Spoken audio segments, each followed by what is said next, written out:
Bagang balita para sa Alisto Lasalyan.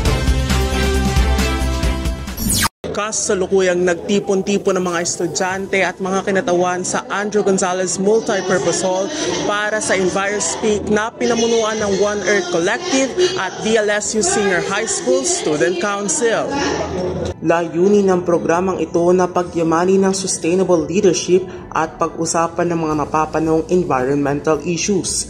Nagmungkahi naman ang tatlong naibitahan na speakers na sina Mary Francesca Meneri, Dr. Eric Punzalan at NJ Falaria tungkol sa sarili-sarili nilang mga advokasya at karanasan sa pagtataguyod ng maayos na kapaligiran.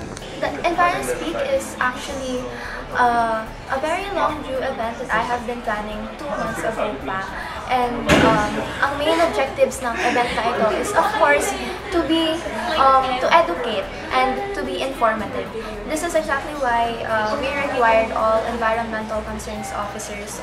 We see it crucial na sila yung pinaka main na ma-equip natin with such knowledge from our speakers. Creating this project, I really prioritized ano yung kailangan ng students sa panahon na to, especially with the fact na nasuspend tayo for the first 2 weeks ng term 3 because of the heat, which is unusual. And that's also why I saw this EnviroSpeak as a great opportunity to understand ano yung urgency and what is happening behind the winds and behind the aesthetic greenery of our land. At live mula sa Andrew Gonzalez Hall, ako si Mac Alpizar at ito ang Alisto Lasaliano.